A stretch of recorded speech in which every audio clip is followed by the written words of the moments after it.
Okay. This is 78. Is it 78? Are you sure? No, 77. I thought. Yeah. No. Oh, it was 77 is the PE one then. Play to your strengths. Not sure what they are, but right. Organizing medicine in a tiny bag. Listen, Okay. I've already pulled out the plastic see-through plastic envelope with printed out hotel information and train times to pass to you when you get here. Plus a little bit of cash, since I know you don't ever carry cash. I'm getting you right and ready for Japan. Hard copies only, baby. Analog. Nice to know I'm getting some cash. That's good. Right. Okay. So let's crack on. Yep.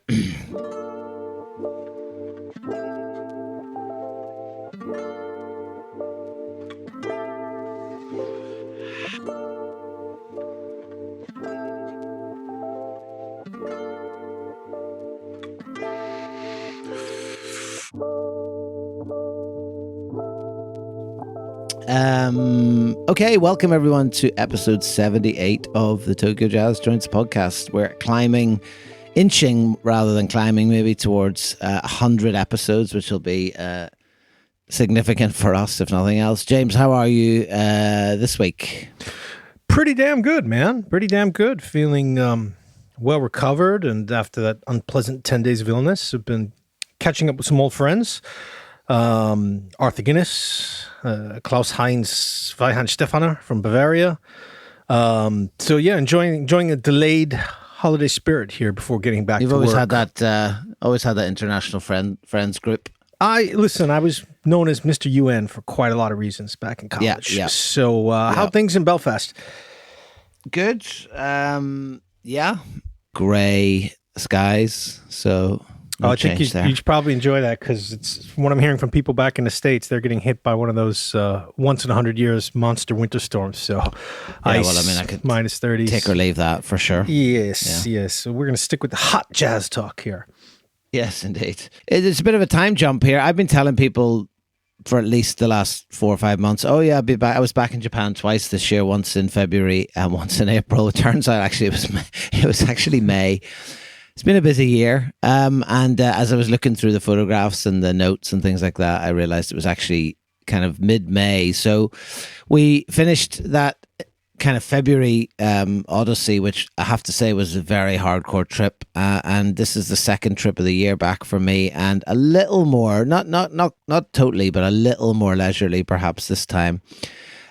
So I arrived in Tokyo and didn't immediately have to go straight to another airport like the last time, which was a bit of a luxury. But we reconnected and decided to head south. And I think what we're going to talk about today is Hiroshima and sort of that region. So we had a few places on the list, and if I remember correctly, we had a bit of a hard time like trying to kind of figure out the logistics of it. I do have the word transit circled twice. So, wow. So, you remember whenever I underline something or exclamation pointed twice or whatever, that means there were issues. It means something, does it?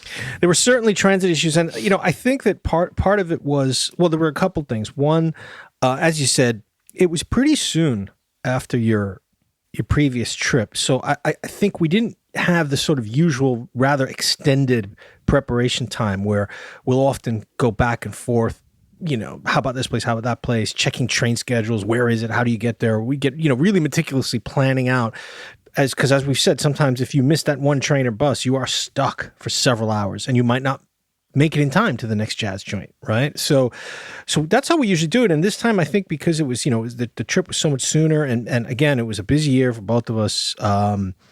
We sort of a little bit lax on some of the transit and opening hours. So it ended up being that even though we left, I think we met on the Shinkansen again and zoomed all the way down to Hiroshima, which is a pretty long trek. It's a good 4.5, 5 hours on the bullet train.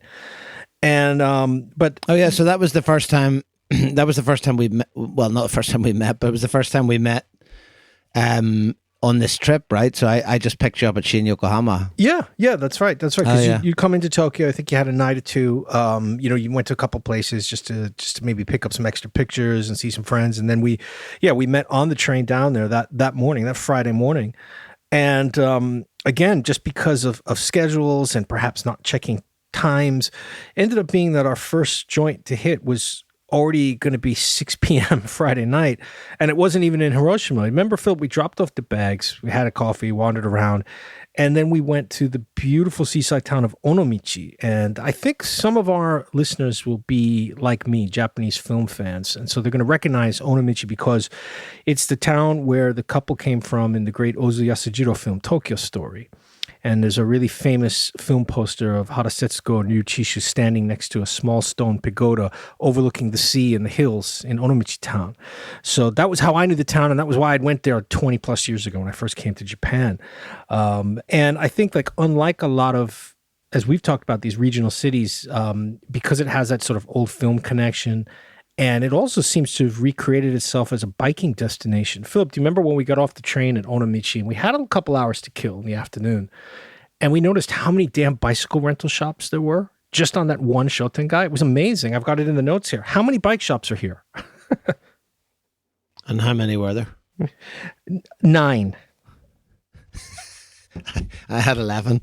Well, yeah, I mean, I I think the place that we're headed for was called Rodan in Onomichi, but I think we really went back and forth a lot on whether it was worth going to, and I'd have to say, in hindsight, we definitely made the right decision. But it wasn't like a massive trek, but like it's very boring logistical stuff. But what we often have trouble with is, like, if we go to this one place that's only open on a Sunday night, when we come back into, like, say, for example, Hiroshima, we're going to have missed another place that's already closed. And so, like, we always have these kind of decisions to make. And I have to say, having been to Rodan, we definitely did the right thing, because it was... it's just, because, like I was saying, Onomichi is really nice to walk around anyways, but by the time we got there... Oh, and also, yet more transit issues. Do you remember I made a really good friend in Onomichi Station on the transfer? Did you upset somebody again? The guard, remember? Because I was convinced that I had the that's correct where you got ticket. really cross. Was it? No, that wasn't Onomichi, was it? It was. You got very cross. I don't think I've ever seen you as cross with a train station person. And only to find out later on that it was completely my fault and I had it wrong. So it was entirely your fault. That was a bad omen to let me know that, okay, I don't think I've prepared well on this trip. So hopefully nothing else will go on. Because we passed him on the way back, right, as well. So and I just put my head down and tried to hide. Tried to hide behind you. Yeah, but well, Onomichi for me was a revelation because I wasn't that aware of it. But it's a really interesting place because I think it's somewhere like that looks like so many of the smaller towns and cities that we've been to. You know, it has this absolutely like enormously long Shotengai, like shopping street full of, as you said, some bike shops and a lot of other quite nice places, some of which were open, some of which were closed. But what they, it just seemed, what set it apart, I think, was that there was a bit more life about it. And as you said, there was the kind of the bike thing, and obviously it's becoming like a bit of a destination. So there was a lot of foreign tourists that had obviously come region, there to see it, and were cycling around. The Inland Sea region has become a lot more popular with overseas tourists because you can, like Onomichi, for example, it's got the hills right behind it where you can do like the long temple walk, which would take you 2 days. But it's also got the sea. So you've got people there who are fishing, who are sailing. It's just a beautiful, beautiful part of the country. It's one of my favorite parts of Japan. And, but Rodan was... you mentioned, so we were kind of going back and forth because I had read an article about it online years ago. And at first, I was not convinced that it was a jazz shop, okay? Because everything that I read 3 or 4 different articles and blogs would mention that, oh yeah, Rodan, the jazz cafe, that's world famous for its seashell collection. So I... at one point was like frantically translating, trying to understand, was this even like a cafe anymore? Or is this some sort of like seashell shop that are selling? Because the pictures are so remarkable. And again, remember, I called that poor old lady, Mrs. Ishikawa. It's Mr. and Mrs. Ishikawa on it. I called her, 3 or 4 times? Tortured her, yeah. Gently trying to get her to open up early for us.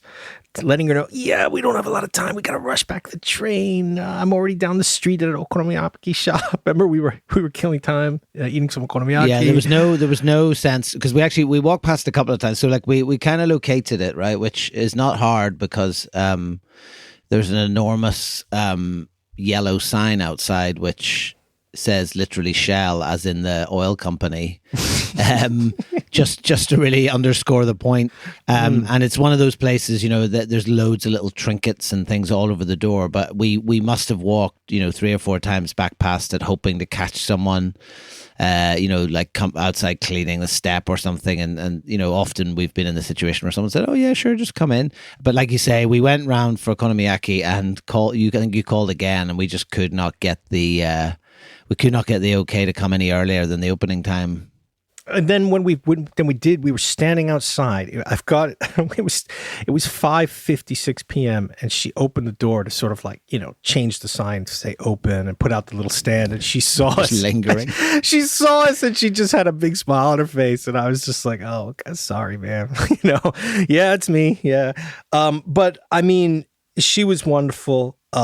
She walked us in, and Philip, honestly, I mean, we do, especially myself, prone to a little bit of hyperbole because I love these jazz spots so much, but my breath was absolutely taken away when we walked into this joint, because saying that he has a collection of seashells and various random odd looking things from under the sea does not even come close. I mean, it's a big place and it looks like it's a gigantic museum. It's absolutely insane how much stuff he has in there. Yeah, I mean, you just can't really. I mean, I've got a couple of videos which I'll post, but you really can't sort of overstate the amount of stuff. I mean, for example, just even so, the old guy, I think it's been open for 60 years, he said, but like he was behind a perspex screen from sort of a hangover from COVID. But even just in the small space that we were sitting at the table, the entire counter is glass, and below that is entirely filled with shells. And then behind him is also, the whole wall is glass cases, and that is also filled with shells. And not just shells, but the kind of boxes that used to get in like the science room at school, or you like would see in museum, storage facilities, just boxes and boxes and boxes of like shells, bits of coral, like sea creatures. And that's just at the counter. I mean, then you turn around and there's one of those, I don't know, it's got 10 legs, but it's like one of those giant crabs. There's another whole glass case with like there's an entire sea turtle. There's an enormous shark's fin which just has a sticker on it that says 1985 Cebu, and just this enormous collection of like there's like stingrays. There's all sorts of like stuffed I don't even fish. know. I don't even know what a lot of these things are. Like one looked like a giant starfish that I had no idea that they could be that size. There was a giant turtle. There was something something that looked like a big crab, but the legs were like 2 to 3 feet long. He had it mounted on the wall.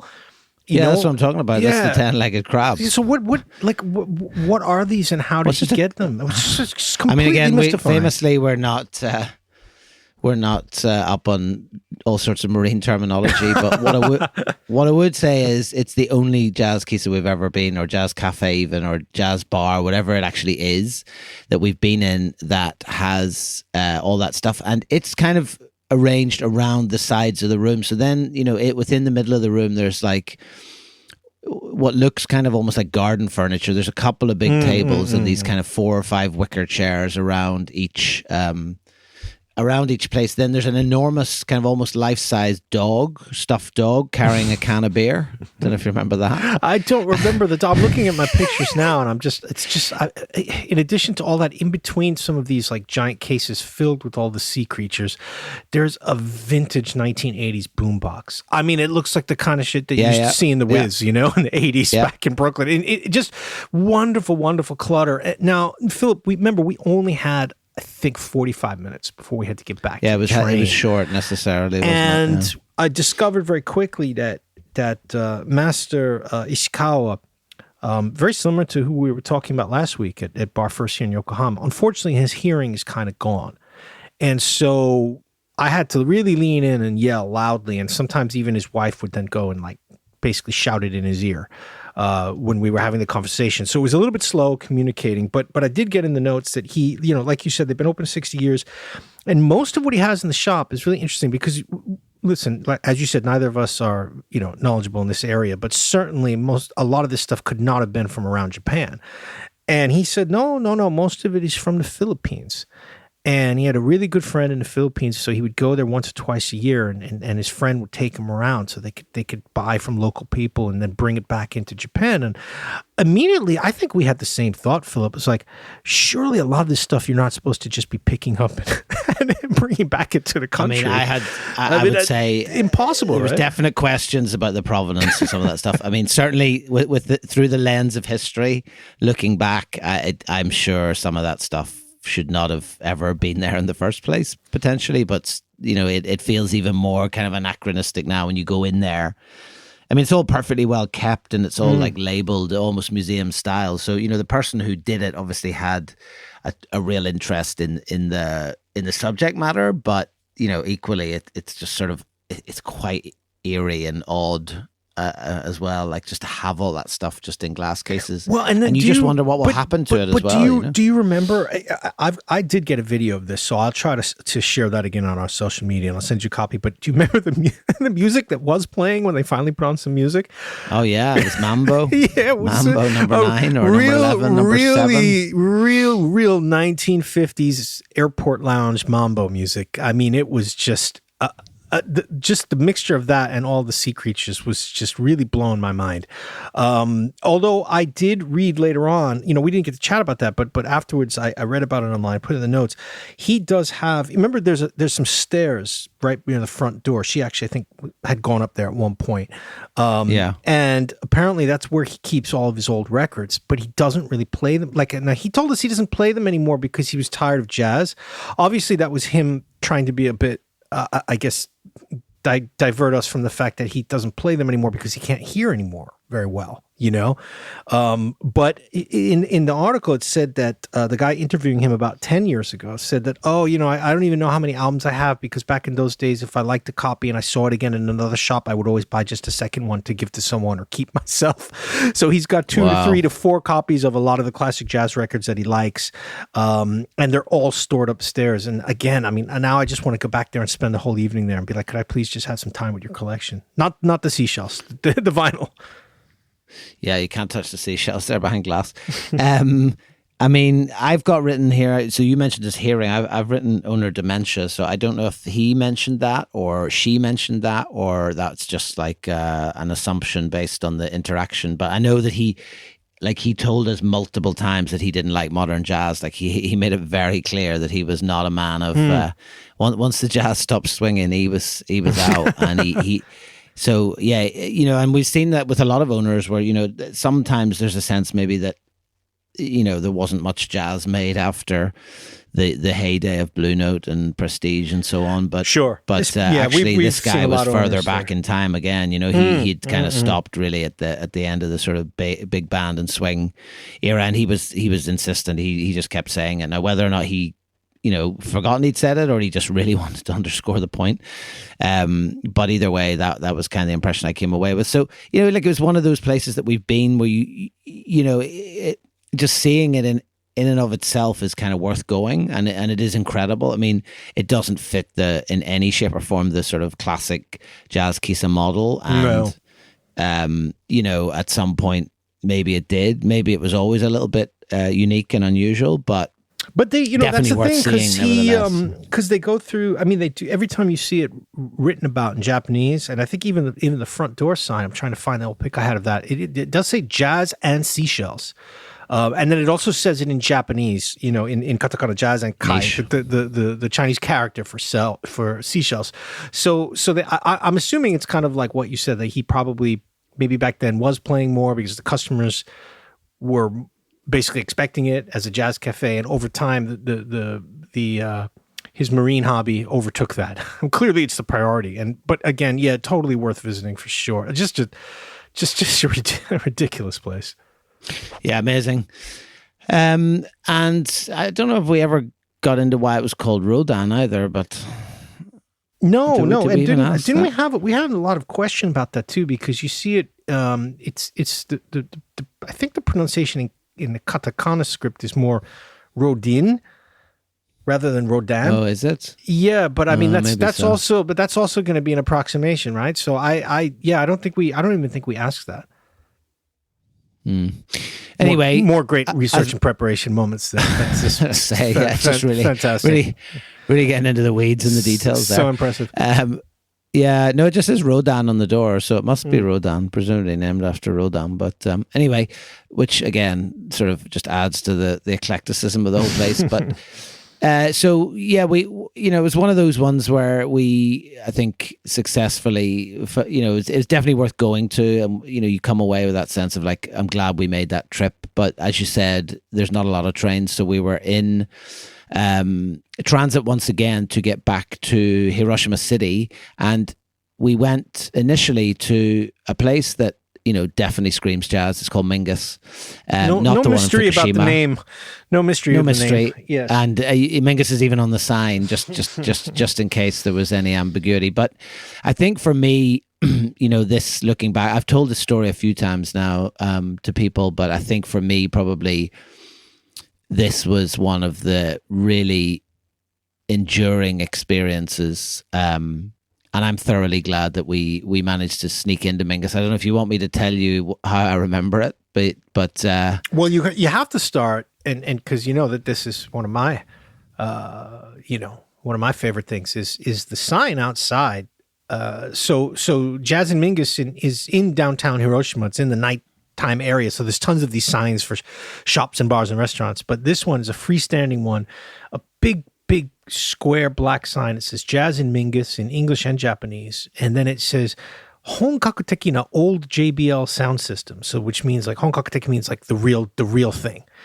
Okay, and then under that there's a bunch of audio details about the Macintosh and the Thorins, whatnot. And then he says also we've got records with analog sound written in Japanese. And right next to that is a beautiful picture of Charles Mingus with his eyes closed playing the bass. So that sign right away was in a pantheon for me. It's totally gorgeous.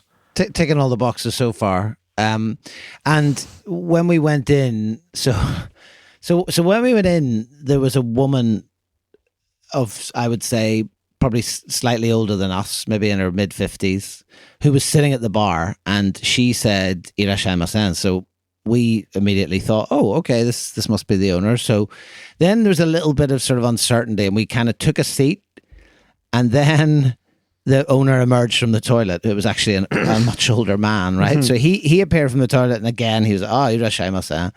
And so we kind of got, so he came in, a bit flustered, washed his hands, got ready, whatever.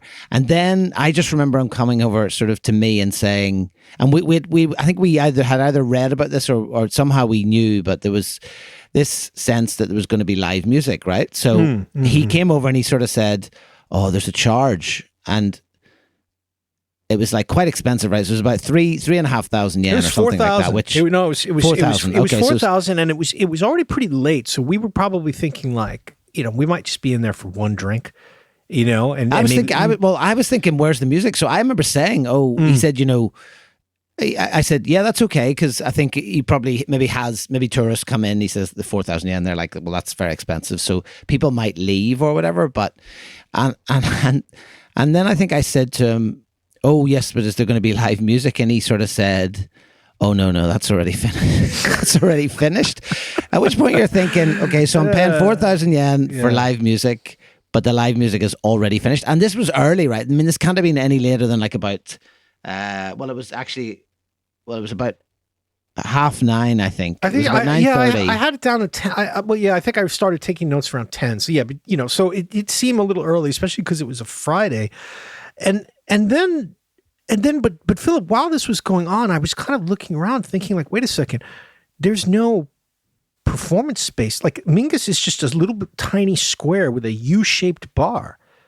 Yeah, and like literally 7-8 seats, and it was just us in the place. Maybe and behind there's a mirror, so it looks max bigger than it really 7, is. 8, 9 if you crowd them in, and there's like, then you look behind the bar, inside the U shape, and there's a piano pushed up against one wall, and a beautiful, gigantic acoustic bass on a stand. Which is where the sort of mystery unraveled, right? Because this woman who had initially greeted us and we assumed was just a customer, turns out she was the piano player. So we ordered a drink, and then he kind of went, he sort of indicated to her, and he said, should we do a couple more? And at that point, the penny dropped. It was like, okay, the live music is just these two. Yes, right? yes. So she got up and started playing the piano. He got the bass out, and they just proceeded to play.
Tunes between them, and I mean, it was one of those experiences that as it was happening, I was like, you just think to yourself, I mean, you're trying to enjoy it in the moment, but you're also thinking to yourself, like, you could not, I remember saying to you at the end, actually, you could not put a price on this experience because it was so intimate and it was so intense. And just before they started, a younger woman had come in who was on a business trip from Tokyo that turned out had been to a few places, right? Yes, she'd been to like Yuha and a couple other places. I forgot that because she seemed completely like not the person you would expect to come in, especially by herself, you know? Yeah. I mean, Yeah. I would have put her at half our age.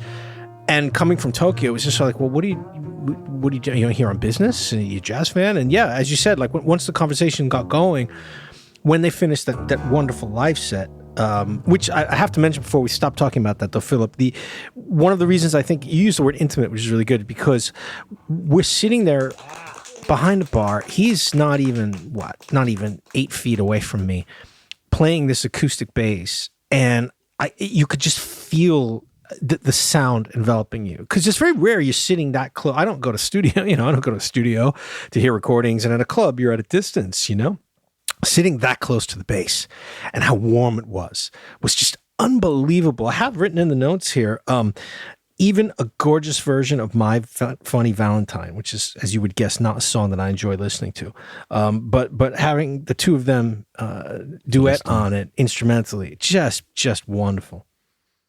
Yeah, I mean, it was actually 3 tracks. I'm just checking the notes there, but I mean, he mentioned about emotional jazz being his thing, and like, part of you is like, well, what's that? But actually, when you saw him playing with her, and both of them were just so, like, they were so heavily into it straight off the bat. I mean, it was really incredible to watch, and it was so surreal because, like, we've seen gigs and things in other places, and you kind of thought, right, well, where's the whole setup? And it just happened so quickly. And they played these 3 beautiful tracks, and then it was kind of like, okay, that's us done. And it was like a private audience with this group, and it blew me away. Like, we were so overcome that we knew that the night was pretty winding down anyway. We had one more plan, but not. I think quite you might have bought a CD. That's how overcome you were. Did you buy a CD? Did. I'm looking at it right now, and Emotional Jazz Kind of 2016 with he opens with so it's a trio album. Inoue-san, which is to say that his name, Masters Inoue-san, a veteran bassist down in southern Japan for many decades now. And he did a 60-year concert in 2016, right? So he really has pedigree, So this CD's got 2 Mingus tunes. It's got a Japanese folk tune that they did a reinterpretation of. It's got a couple originals. There you go. It's got Send in the Clowns. That one's for you, Philip. I know you like your standards. Yep. But I bought a CD from him. There was quite a bit of Tokyo Jazz Joints talk too. I seem to remember. I've got it in the notes that one of the people, whether it was the pianist, that lady, or the young lady that was from Tokyo, one of them knew about it.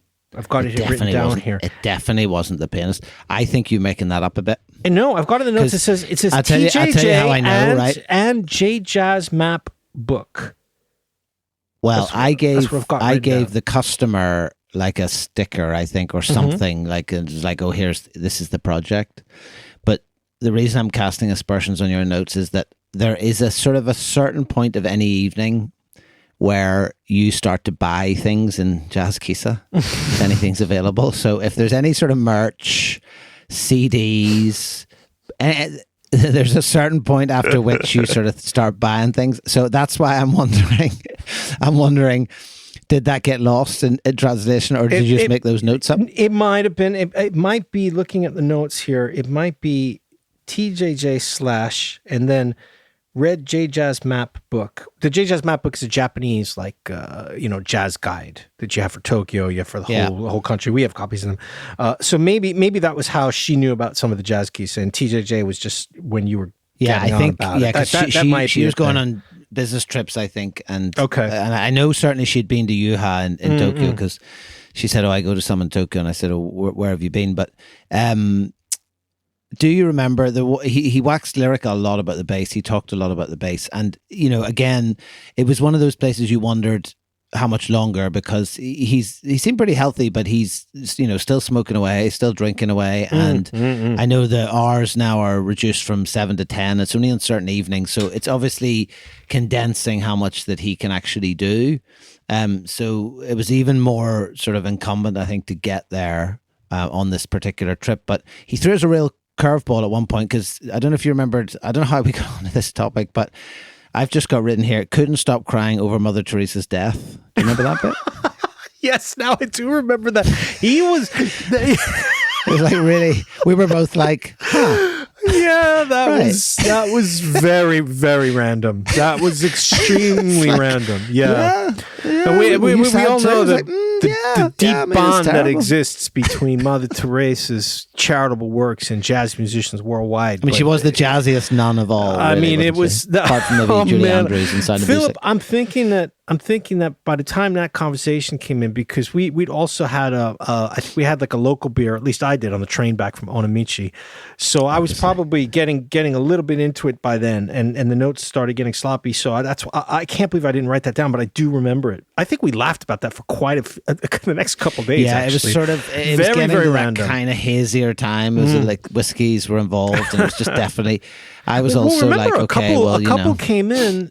Even with all the talk of like, we close early these days because of COVID, and all of that talk, and then a couple came in who clearly had been regulars but had not been in for several years, for a long time, right? Maybe even more. And they all greeted each other beautifully, and it was Hisashiburi and all of this, and then needless to say, the couple started chatting with us too when they heard that we'd come down from the Tokyo area. And then, do you remember definitely this happened. That foreign guy came in, and yet he didn't want to let him in. He's like, no, we're closed. He was sent right back out again. He came in. Who said like he wanted to talk audio and stuff, right? Yeah, it was really. Yeah, I felt a bit awkward about that because those customers came in and obviously he hadn't seen them in ages, so he stayed open longer. But then the other guy came in and he kind of said, "No, sorry, we're closed." And then the guy kind of stood at the door a bit and he started to kind of list like audio parts. I remember him saying, you have because he saw the sign, amp, and then he was like, I have this too, and the guy was like, "All right, okay." I mean, little did we know, he should have said, "You know what? I was a big fan of Mother Teresa as well." In which case, he'd have been right. And I named my dog Mingus. Yeah, I would have been like, "Okay, come drink with us all night." Then, yeah. But look, I mean, I don't know. For me, it's just one of those. I think particularly that gig, and I was lucky enough to get a couple of pictures of it. I mean, there's a very prominent sign says no recording, no phones, but I did ask, and he seemed okay with that. I shot a couple of the behind the U-shaped bar was a full mirror on the wall, which gives those places a much bigger sense of space, and it was just one of those. It felt like a really classic joint. It felt like a place that had so much kind of jazz history and just later on. I mean, ripping off it. Yeah, when I was talking with our great friend of the project, Randy Rhodes-san from down in Kyushu, our good friend Ishii-san there, and he had said, Mingus is a real old place, and Inoue-san has been recording and playing live for so long that all of the musicians who come from that area or people who come down from Tokyo or Osaka to play in the area basically come to see him. So it has that sort of like, it's a kind of a nexus place, for the whole Hiroshima region of jazz. So, I mean, and, again, we didn't really know all that history before we went. I'd heard of Mingus. Everybody had said, you got to go there. And any place named Mingus is going to be on our list, clearly, right? Even if we don't know anything about it, we're going to go to a place called Mingus. But it exceeded all expectations. And Inoue-san, just a top-notch guy. Wonderful dude. I wonder if the piano player would take it over too, It's one of those places that, you never know, right? Someone could take it over. Another thing, actually, that when we came in, or not long after we came in, he put on that Chico Freeman Spirit Sensitive album, which kind of has followed me around a few places. It was also then played in No Room for Squares in Shimokitazawa, and I then spent my final weekend like searching.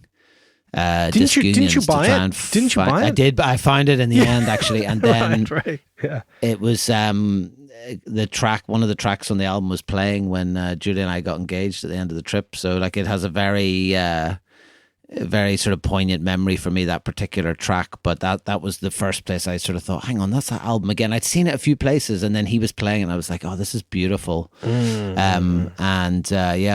one of my sort of prized buys in terms of records, because it's just such a gorgeous tune. I played it at one of the listening events here as well. So anyway, so we left Mingus and we went to the final place of the day, which was called King Kong Kan, and based on the sign, it gave me a real kind of, it gave me more of a moddy kind of 60s vibe than a jazz place. And actually, the owner of Mingus very pointedly told us that even though it's been there for 29 years, he said it's not a jazz place.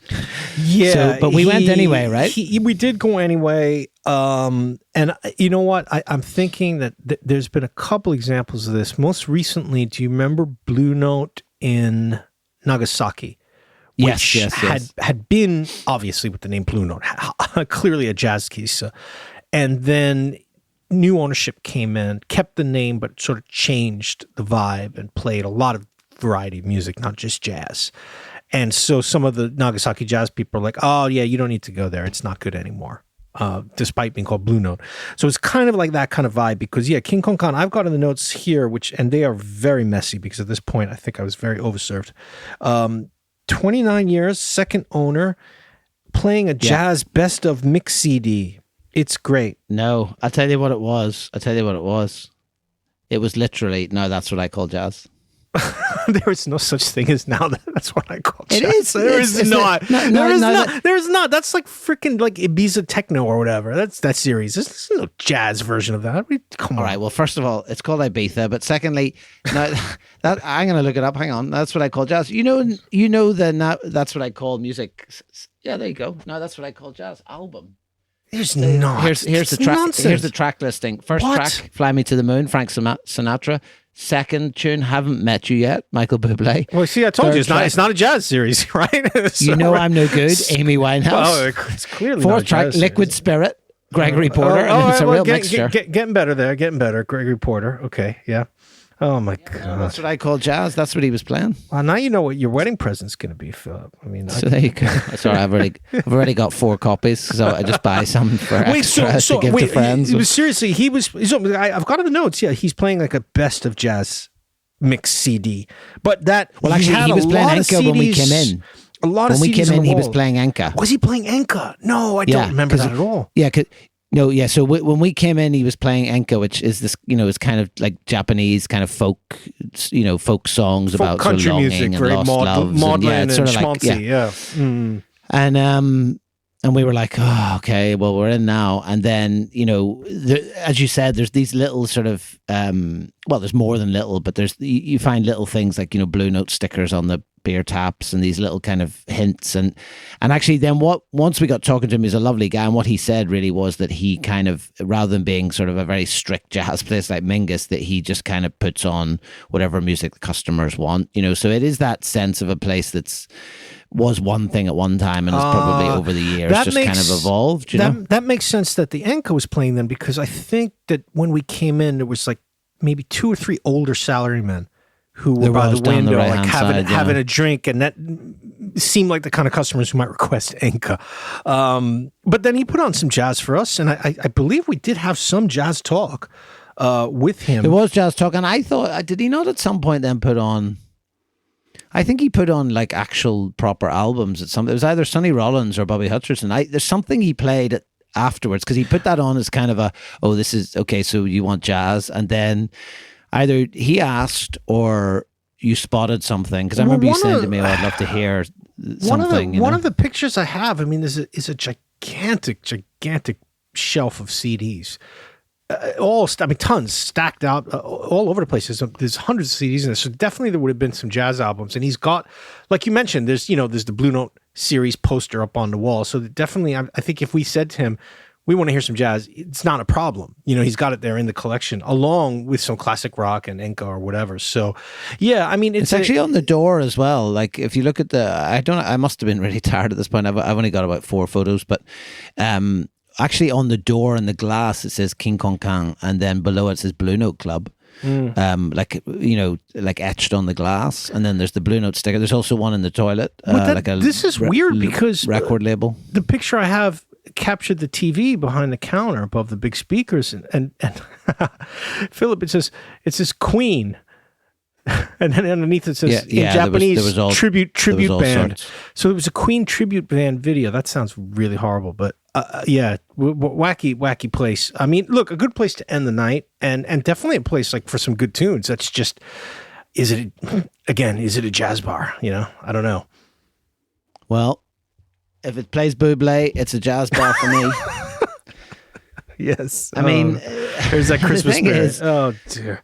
Yeah, it's one of those ones where, it would be kind of, I mean, our job is not, well, I mean, that's not true. Actually, we're very judgmental, but, we're not going around sort of, saying, oh, well, this is and this isn't. And, it was round the corner from Mingus. We were in that nightlife area, and we'd only been to a couple of places that day. So, like, why would you not go round? And I think also for me, like, it's just kind of interesting to see some of these places, because you get that kind of sense of what they probably used to be like, and you get those little vestiges of, like, a proper jazz kisa or jazz bar, in times gone by. But like, again, reality bites, right? And these guys are older, they need to make money. And I tell you what, he's definitely making money, because the last note that I've got on mine was that it was expensive, and it says we paid 6,000 yen. Oh, and yes, I think we only had a drink, right? I've got that in the notes here. Yeah, hold on.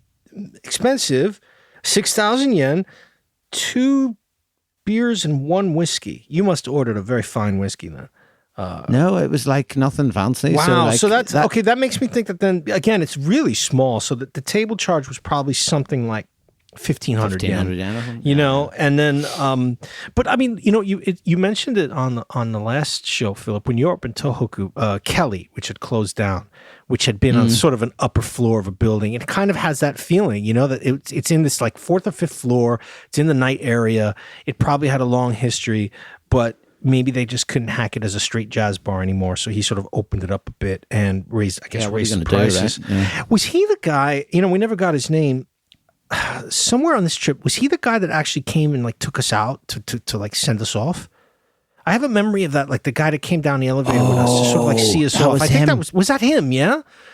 Because I remember thinking, I must photograph the door and the That's street. right. We couldn't go back because he was there waving. It was one of those ones where like it was a long street, and like I thought, well, if we walk slowly and then I turn around, I'll nip back and photograph the door.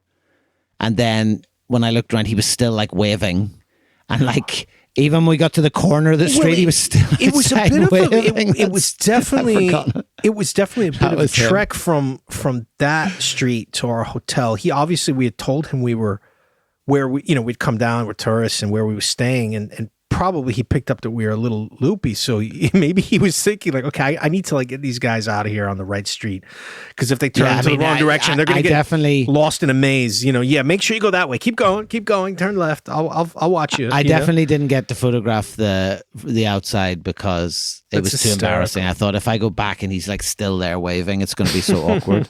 So that will forever remain a mystery. But anyway, so that was the first day. This was a shorter trip in May, and obviously Julie had come with me this time. So there's a little bit of holiday making as well as just jazz places. The next couple of days, just looking at my schedule, we hit up 3 different places, but on those 2 separate days, which we'll talk about in forthcoming episodes. But I think also it's that thing of, when you go to certain regions, places are a bit fewer and far between, and some kind of have that sense of maybe being relevant, but then also when you look a little bit deeper, you think it's probably not necessarily worth it, or some have already gone. So, but the next 3 that we went to were pretty interesting in and of themselves. So we'll pick those up in episode 7. Oh yeah. I've got some good notes in here. A couple of beautiful joints, and again, like you said, I mean, maybe we underestimated, because I had thought that the Hiroshima region is not nearly as like spread out as where we've been in Kyushu or Tohoku. So maybe it'll be fine. I don't need to even think about getting a car or worrying about the bus times, and that probably was a slight mistake, because there was quite a little bit of traveling going on in between these joints. But yeah, look forward to talking about them on our next session, Philip. Good way to kick off the year. In the meantime, have a good one, and I'll talk to you in a couple of weeks. You betcha. All right, take it easy. Ciao.